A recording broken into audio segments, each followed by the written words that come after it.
Have a seat, today's tea is bitter, but still sweeter than the price the villain in this story is about to pay. May's red ledger has just turned to a new page. Are you ready to claim justice with Reddit Revenge Tales? Would you keep seeing a 59-year-old man with zero assets and no pension when his cards keep getting declined and your kids are months from college? I'm Melissa. I've rebuilt a quiet life roof, paid lights on food in the fridge. Then I found out the man I'm dating has $30,000 in debt and calls a possible payout his pension. My gut yelled red flag. My heart whispered, be kind. Here's the line in the sand. I need a partner, not a project. I'm not the bank. If you've been there, tell me you're 2 cents below, hit subscribe, and stay with me, because what I said next saved me from 5 years of emotional debt. I'm Melissa, 45, in Austin. I run the front desk at a neighborhood clinic. 18 months post-divorce, we kept it civil for our 2 teens. I built a steady life, a paid-off sedan, a small townhouse I can clean top to bottom in an hour, and a budget I can recite from memory mortgage, HOA, utilities, gas, groceries, college, emergency. I like quiet wins, auto-pay on Sundays' lunches, packed the FAFSA packet flattened on the counter where I can't ignore it. My rule is simple. Protect the roof. Keep the lights steady. Keep food in the fridge. Don't touch the emergency fund. I'm open to love not at the cost of safety. Daniel is 59. Kind recently laid off, renting a 1-bedroom, driving a lease, juggling several credit cards. He's fighting an unfair dismissal and says a payout is coming, basically my pension. He has no assets, no 401k, and about $30,000 in debt. He is thoughtful, checks and remembers dates. That matters. But so does this. My kids are months from tuition bills, and my margin is thin by design. I watch what men do, not what they say they'll do. I write down what I see and what I can live with. Saturday late morning at a corner cafe off South Lamar. With Daniel across from me, we split a cinnamon roll, while the grinder rattled and saucers clicked. He slid his denim jacket onto my chair, asked about my daughter's SAT, remembered the date without peeking at his phone, and asked real questions about the clinic names schedules, the kind of stress that doesn't show on paper. When the check landed, he reached first and handled it clean. I liked that. We walked 2 blocks, talking about leaky faucets and dumb shows, the kind of small talk that tells you how someone lives. A week later, same place, 2 Americanos, late afternoon hum. His card beeped. The barista tried again. Same beep. He nudged the receipt toward me with a shrug. I covered it signed, tucked the slip into my wallet. He said, weird, happens. I said, okay. On the drive home, I didn't dramatize it. I logged it 1 declined purchase, small amount public place, no plan, offered tone light. First, facts matter. They stack. And when stacks get tall, they either look like a ladder or a wall you can't climb. Which one this becomes will depend on what happens next. The next hint arrived at lunch Tuesday, at a corner diner with Daniel across from me, splitting a BLT, while the metal napkin holder scraped, and the old register clacked. He asked about flu season at the clinic. I asked how the case was going. We traded small wins like sugar packets. When the check landed, he slid a card into the folder and kept talking about severance as if it were weather. The reader chirped. The server tilted the card, tried again. Same chirp. He pushed the black folder toward my hand as if passing the salt. I pulled my card paid and tucked the slip deep in my wallet. He said, weird day. I said maybe. I didn't spin it heroic or cruel. I wrote it down in my head first. Miss Easytone, no plan offered. Back home, I shaved $25 off eating out. and nudged college up the same. Small math, big message, keep the lights steady. It could be nothing. Lots of things are nothing. But some things repeat.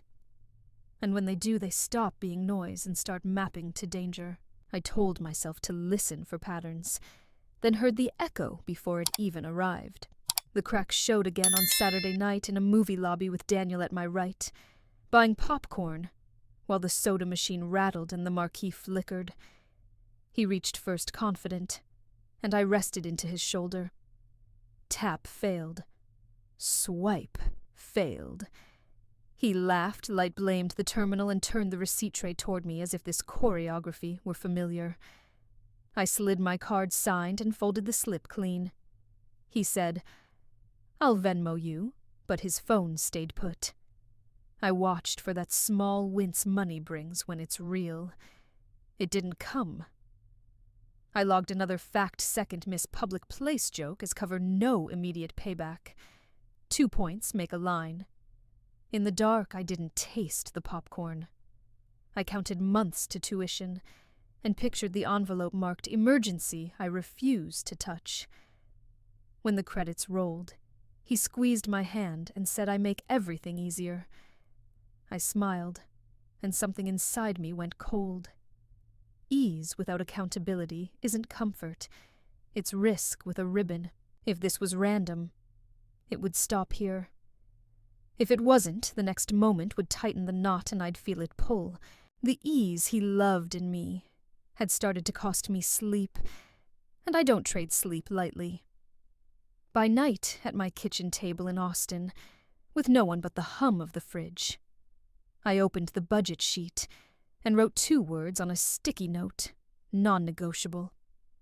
I shifted eating out down and college up, then texted Daniel Friday's fun was fine, but I needed receipts, not promises. He sent a thumbs up. I set the phone face down. I pulled the FAFSA packet closer and flattened the creases with my palm. I reminded myself what safety looks like. Mortgage-paid light, steady food where my kids expect to find it. Then I practiced the line I'd use if it came to that. I need a partner, not a project. When the doubt got loud, I looked at the envelope that says emergency and told it out loud that I wouldn't touch it. I want kindness. I require proof. The next morning, he asked to grab breakfast and talk things through. I said yes. Clarity can be hard on feelings. It's still clarity. What felt like a small crack widened fast. Sunday, late morning at a strip mall breakfast spot with Daniel across the Formica table, we split eggs and toast, while a juice machine thumped and silverware chimed. He breathed out, pulled a pen, and wrote a number on a napkin. $30,000. He turned it toward me like an apology. He said there were no assets, no 401k, and that he was 59 with severance ending soon. I asked if there was a planned timeline payments cuts. He talked about a possible payout from the case, called it basically a pension. I tapped the napkin. I said a payout is a maybe. Pension is a plan. He nodded, eyes wet, but steady. I kept my voice level and asked for statements. Dates, interest rates. He looked at the window instead of me and said, "It'll work out." I slipped the napkin into my purse and paid the bill. Facts don't shout. They weigh. On the drive home, I didn't argue with Hope. I placed the napkin beside the college folder so I'd see them together. If love is real, it can stand next to math. The next conversation would prove it or end it. What sat on my counter napkin math beside the college folder needed more than hope. After that breakfast in the courtyard of his apartment complex on Sunday afternoon, with Daniel next to me on a cold metal bench, we scrolled through his inbox, while a leaf blower droned along the sidewalk. He explained the layoff, called it unfair, said a lawyer was optimistic. He kept saying payout like it had, a date, and an amount. I asked for the letters, the timeline, the ranges. He opened one email, skimmed 2 lines, then called it legal stuff. I asked to see his account so we could build a plan, interest rates, minimums, what to cut this week. He tilted the screen away, clicked the lock, and slid the phone into his pocket. I placed my small notebook on his knee and wrote 3 words, debt rent food. He smiled and said, "It'll be fine," like I'd asked about rain. I said a payout is a maybe, pension is a plan. My kids need a plan. He promised updates soon. I nodded, but inside I stamped the moment no assets, no pension, no app open. By the time I drove home, the napkin number felt heavier. Hope is welcome. Proof is required. Promises multiplied, while my patience thinned. By midweek in my driveway at dusk, with Daniel leaning on the hood of my sedan Cicadas drilling the air, he walked me through after the payout ideas. A reset trip, an upgraded lease, a few nice dinners because it's been rough. I asked about the $30,000 first. He brushed it aside, said the payout would clear it and leave plenty. I opened my wallet, circled 2 words on an old receipt debt first. He tapped near lease not interest, and kept selling comfort. I slid the receipt away and kept my card put. Found money disappears twice once when you spend it once when you expect it to save you. He said I worry too much. I said I worry exactly enough for a mother with tuition dates on the calendar. He said he'd make it right. I nodded and let the evening air cool the back of my neck. My phone stayed quiet. So did my pantry math. Some answers arrive as silence. Some arrive as a balance that doesn't move. I could live with patience. I wouldn't live with fantasy. The next days would tell me which one he chose. When nothing changed, the answer got louder. That night, in my Austin kitchen, late Sunday with only the refrigerator ticking and the detergent's lemon scent rising from the sink, I opened the budget and stared down the month. I pulled the college folder left, set the mortgage coupon on top, and wrote due dates in thick pen. I dropped restaurants by 50, raised tuition by 50, then canceled a reservation I'd looked forward to. I slid the emergency envelope deeper and turned the key. I wrote 1 line in my planner, promise made no action. I paid the utility bill early because small control steadies big fear. I messaged my daughter about scholarship deadlines. My shoulders unclenched as the checklist locked into place. I want love, but I won't bankroll denial. He says a payout will fix it. I say move money today. Quiet can be kind, or it can be proof. I washed 2 coffee cups, stacked them mouth down, and left the sink light on. If this was going to turn, it needed to turn now. The next talk would tell me exactly what kind of man I was with. Numbers don't tuck you in. Guilt tries. Monday before school in the hallway by the front door, with my daughter tying sneakers and the mail slot clinking. Shame whispered that boundaries are cruel. She asked if I was okay. I said yes, meaning I'm choosing. After drop-off in the clinic lot, his name lit my screen. He said he'd been busy, that things glitched, that he'd make it right. I asked today what amount. He said soon. I answered soon isn't a date. Silence pressed in. He told me I made him feel small. I said the numbers did. I repeated the line I could live with. I need a partner, not a project. He asked to talk that evening. I said yes, bring statements. He exhaled into the phone and hung up. I sat with the wheel warm under my palms and let the quiet settle. Boundaries aren't meanness. They're care with a backbone. I opened the clinic door and left the guilt outside like wet shoes, because wet things ruin floors if you carry them in.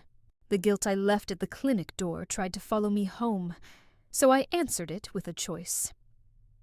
That evening at the high school gym in Austin, on the second row of the bleachers, with my daughter pressed into my side, We watched sneakers squeak and the scoreboard buzz. She whispered about dorm bedding and whether the dining hall coffee is bad. I said we'd make a list and fix what we could. I opened my planner on my knee, circled her tuition date, and wrote paid first in thick ink. She saw it and leaned on my shoulder. On the way out, I swiped my debit card for her team hoodie and tucked the receipt into the pocket that holds college papers' same pocket, where the napkin with 30,000 lives. At home, I stuck a calendar note on the fridge and lined it next to FAFSA. Then I texted Daniel. Still want to talk tonight, bring statements. He answered with a heart and the word, soon. I put my phone face down. My daughter asked if everything was okay. I told her yes, because what I can control is okay. What I can't control either steps up or steps out. Tomorrow would tell me which. What I promised my daughter needed to be true in front of him. After work in a quiet corner of the public library early evening in Austin, with Daniel across a narrow table, we sat under that soft, fluorescent hum, while a wall clock ticked. I laid out a simple sheet debts minimums timeline. He set his phone down screen dark and said he hated talking money. I said, I love safety, and safety needs numbers. He talked about the payout again. I asked for today's balances. He turned the phone face down and reached for my hand. I pulled my hand back, tapped the line that read this week, and asked what he could pay by Friday. He shrugged, said it'll work out, and tried to change the subject to a weekend plan. I slid the sheet closer until it touched his wrist. He lifted his wrist away. I said, partner, not project, and held eye contact. He said I was making it transactional. I said, bills are transactions. Love protects the roof that keeps us dry. He didn't open a single app. I folded the sheet, put it in my bag, stood up and told him we could try again when numbers were ready. He stayed seated. The clock kept ticking. Walking away from that ticking clock, I expected quiet. Instead, he needed the last word. Outside the public library vestibule in early evening, with Daniel half a step between me and the glass door, we stood under a buzzing exit sign while traffic hissed past. He said I was turning love into invoices. I said I was turning chaos into dates and amounts. He asked for grace, the kind that looks the other way. I said grace tells the truth. He reached for my hand. I kept both on my bag. He called himself embarrassed, then called me cold. I said, bring statements tonight, and we reset. He smiled without his eyes and moved a fraction to block the door. I shifted, pressed the bar, and walked into the evening air. He followed, talking faster, payout timing, bad luck me being harsh. At the curb, I repeated the line I could live with partner, not project. He stared at my car keys like they'd betrayed him, then asked if we could still do dinner Wednesday, something nice. I said dinner is easy. Debt is not. He didn't like that sentence. I unlocked the car. He said, you make me feel small. I said numbers made this small. The week would add more proof. The proof showed up fast. Midweek at a neighborhood bistro bar. Wednesday night in Austin, with Daniel on the stool beside me, we ordered 2 burgers, while the tap line clicked and ice cracked in a metal scoop. He talked loud enough to drown doubt. When the check came, he tapped, declined, swiped, declined. Another card manual entry read screen. He slid the folder toward me like passing pepper. I set it back in front of him. Try again, I said. His smile thinned. He nudged it back. I paid clean and quick, then faced him. Move money now. He unlocked his phone, typed paused, and set it face down. Later, he said. Later is what got us here. I answered. He called it a scene. I called it a boundary. He pushed off the stool, the legs scraping like a warning. I tucked the receipt into my wallet and walked to the lot where the concrete held the day's heat. Third Strike isn't drama. It's data. We weren't arguing about love anymore. We were arguing about reality. The next step wouldn't be dinner. The parking lot concrete smell followed me home. And I needed numbers more than noise. By night in my townhouse kitchen in Austin, with no one but the refrigerator ticking, I sat at the table and spread everything out napkin, with 30,002 crumpled receipts, my planner open to the tuition date. I pulled my laptop close, typed a clean list cards, balances, due dates. I took a photo of the napkin and dropped it in a folder named Proof. I texted him one sentence, sent card statements and a payment by Friday, no later. The bubbles came and went. Nothing. I lined 4 receipts in a row, edge to edge, and stapled them into the budget binder. I set an alarm labeled Friday 5 p.m. decision. I slid the emergency envelope deeper and turned the key until it clicked. Then I practiced the line out loud, steady and plain. I need a partner, not a project. If he wanted a reset, this was the door. If he wanted comfort without clarity, this was the wall. I washed my hands, dried them on the dish towel, and left the kitchen light burning like a porch lamp for whoever chooses to come home the right way. Deadlines make honesty simpler, and I wanted simple. After that late night early morning on my clinic's back stairwell in Austin, with my coworker Tasha one step below me, we sipped burnt coffee while a delivery cart rattled past. I told her the truth. No assets, no pension, 30,000 third decline promises without proof. She didn't flinch. She said, "If it were your daughter, what would you advise?" I didn't blink. I said, "Protect the roof. Don't fund denial." I opened my notes and read the Friday line out loud. Tasha nodded like a metronome and said, "Love isn't a rescue mission." I texted my daughter a heart and a reminder about a scholarship due. The ping softened the edge inside me. Then I set my phone down and wrote one more sentence under the alarm. If no payment, we pause. I can live with that sentence. It's fair and firm. At lunch, he sent a meme instead of a statement. I didn't reply. I moved through the afternoon like a woman who knows where the exits are. When my shift ended, I picked up dinner set plates on the table and waited for the sound of my kids' keys. Friday was coming. So was my answer. Friday didn't sneak up on me.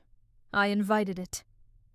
By late afternoon at my kitchen table in Austin with Daniel across from me, we sat between a ticking wall clock and 2 mugs going cold, laying out what stay would mean. I spoke plain open your banking apps in front of me, list every card and balance, make a payment today.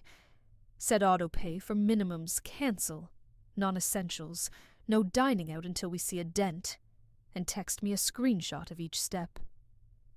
He nodded. I slid a pen and a simple sheet across columns for debt date, and done. He tapped the pen, then signed his name at the top like a promise. I turned my phone so he could see me set a reminder for his screenshots.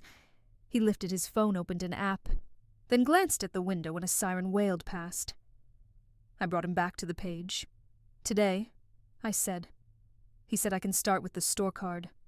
"Start, now," I said. He typed, hesitated, then hit pay. I watched the bar complete. One payment isn't redemption, but it's a door latch turning. We planned a second payment for Monday, and a call to his lender. If he wanted to stay, the proof would stack. Tonight would tell me how. The latch clicked. Now I needed the door to open. After that kitchen table talk, Saturday noon at his apartment desk in Austin with Daniel on my left, we sat shoulder to shoulder, while his old laptop whirred and the ceiling fan ticked. He pulled up a browser, then a news site, then finally his bank. I asked for statements. He showed balances and thumbnails too small to read. I asked him to zoom. He sighed and clicked to a different tab. I slid my notebook under his hand and pointed to Monday's payment box. He moved the notebook aside with the edge of his wrist and started describing the payout again, brighter now, like a commercial. I said, "Let's schedule the second payment." He opened Venmo instead and sent me $20 with a confetti emoji. I stared at the screen. "That isn't the plan," I said. He locked the phone and put it face down. "We'll get there," he said, and reached for my knee. I lifted his hand, set it back on the desk, and asked him to open the lender portal. He didn't. The fan ticked. The browser timed out. I wrote a new line under Monday no statement. No payment diversion. If love and discipline were a pair today, they walked in different directions. When discipline splits from love, you meet it where the numbers live. Late Monday near closing at a credit union in Austin. With Daniel at my right, we stood at the counter while a pen on a chain clicked against laminate. I asked the clerk for the minimum due. She read the number steady. I placed his phone in his hand. "Open the lender," I said. He turned the screen down and pivoted to talk about a new restaurant. I brought him back pay it. He stared at the carpet pattern, like it could rescue him. I held out my card. He covered my notebook with his palm. I slid it free and kept my voice low. "Today." His jaw worked. His hand dropped. The clerk coughed into her sleeve. He stepped back and accused me of humiliating him. I said I was paying a bill. He didn't open a single screen. We walked to the glass door and the bell chimed. Something final clicked inside me, not rage resolve. Money tells the truth. I was done asking it to whisper. That click didn't sound like anger. It sounded like a lock sliding into place. By night in my bathroom in Austin, with no one but the vent fan humming, I leaned against cool tile and looked at my own face, the way I look at receipts. Numbers first, story second. I wrote 4 words on a sticky and pressed it to the mirror. Values over vibes. I listed what I require a bill paid when due, an app opened in daylight words that match screens money that moves the right direction. I wrote what I refuse mystery delay charm as cover. I pulled my planner from the hamper lid and drew a line from the tuition date to today, then crossed out the word, maybe above it. I scrolled our thread and saw the pattern in plain text jokes after declines hearts after asks soon, where there should be a date. I changed his contact to his full name. I turned off my sink light and left the mirror note glowing in the nightlight's weak gold.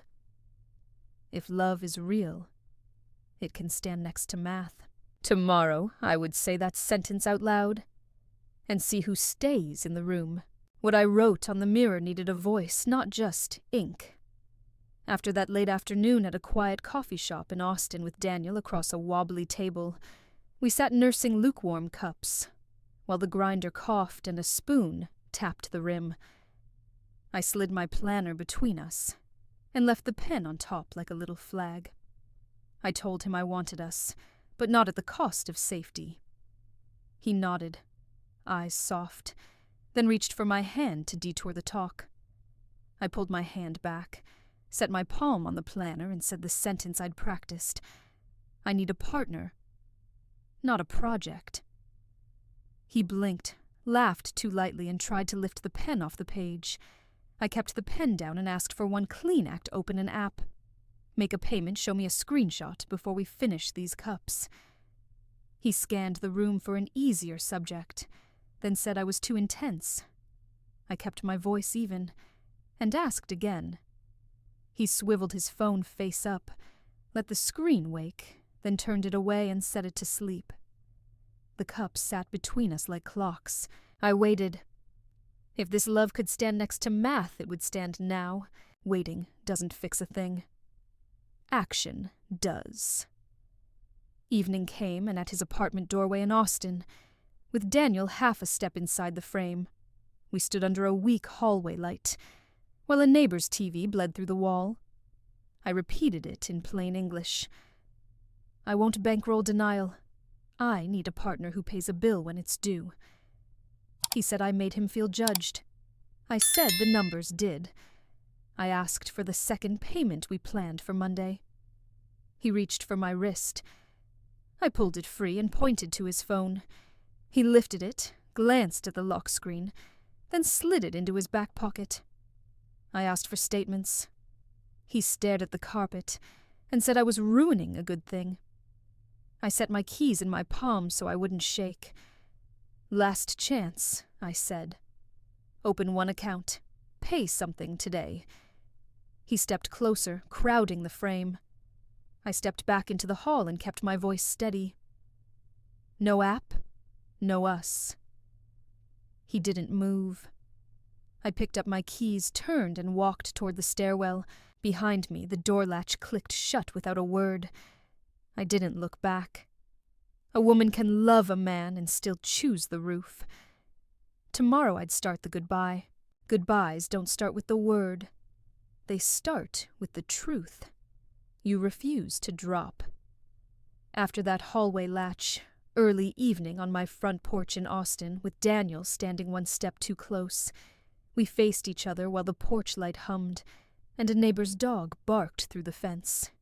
He said he was sorry he was stressed he wasn't himself. He said I'd blindsided him. I said I'd given dates and amounts. He said I was making it transactional. I said rent and tuition already are. He pulled out his phone to show me a blank home screen, then slipped it back like a card trick. I held out my palm and asked for one thing. Open pay screenshot. He asked for a hug instead. I kept the rail at my back and said, numbers first. He shifted to stand between me and the door. I stepped past his shoulder and turned the knob. He reached for my sleeve. I gently shook him off and said, don't make this harder. He whispered that I'd regret choosing safety over love. I said real love respects locks and ledgers.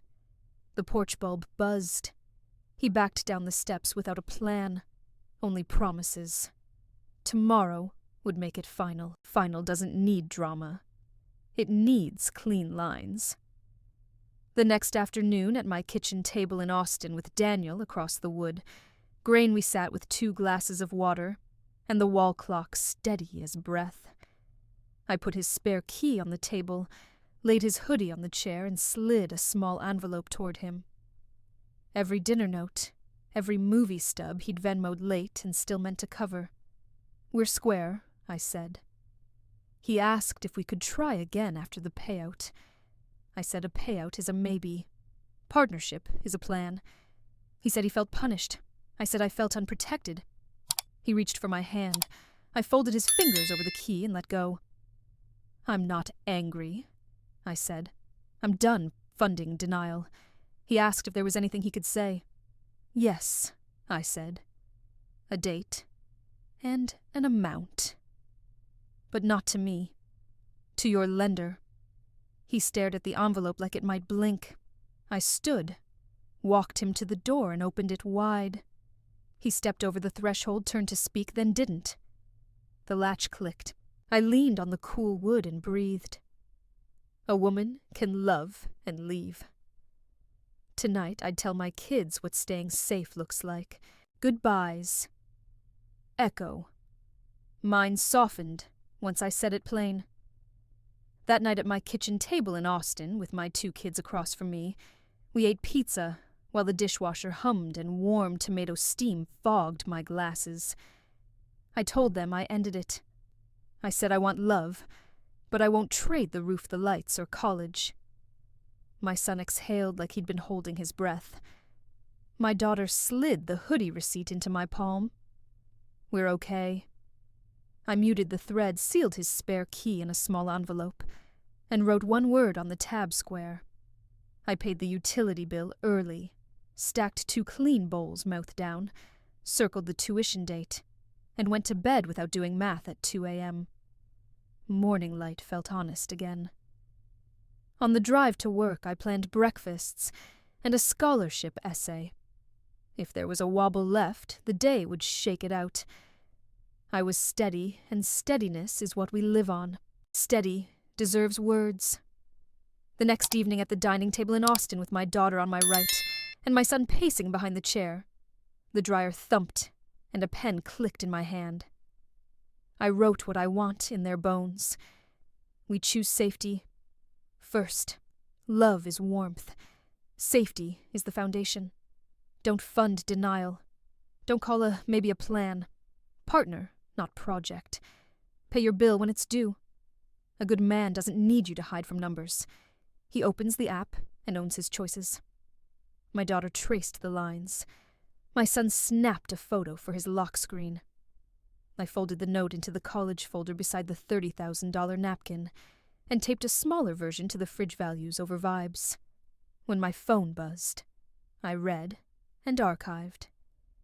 I hugged both kids long and sure. Tomorrow I'd call the advisor and adjust out the budget. We weren't bracing anymore. We were building. The fridge note needed teeth. Morning in my Austin kitchen, the kettle hissed, and the tile felt cool under my feet. I wrote 5 lines I won't unlearn. Love isn't a rescue mission. A partner, not a project. Don't call maybe a plan. Pay what's due when it's due. Values over vibes. I read them out loud, then moved money auto transfer to college, bumped to emergency shave groceries where it won't sting. I scrolled our thread once, saw a row of soft words over hard facts, and archived it.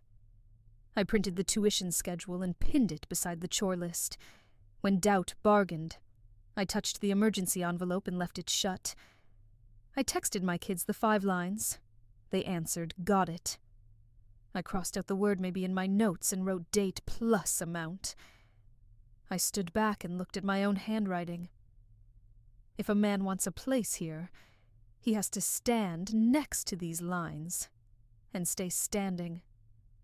That isn't harsh. It's healthy. Maps are for moving. After school pickup, late afternoon on the river trail in Austin, with my kids flanking me, gravel popped under our shoes, and bike bells rang. I told them I'd set a Friday meeting with the advisor, bumped the college transfer, and opened a small nest egg line that drafts on payday. My son asked if that meant no fun. I said it means fun we can afford. My daughter asked if I was scared to date again. I said yes and no because I'm done guessing. Back home, I cooked simple paid the water bill early and set a new alarm labeled, Pay Yourself. I deleted the draft text I'd never send and changed the lock code I'd shared. Then I sat on the porch and let the air cool. I don't need fireworks. I need a man who opens an app in daylight and pays a bill without flinching, who shows up when it's boring. I can make room for that. I won't make room for less. The future is welcome here if it brings receipts.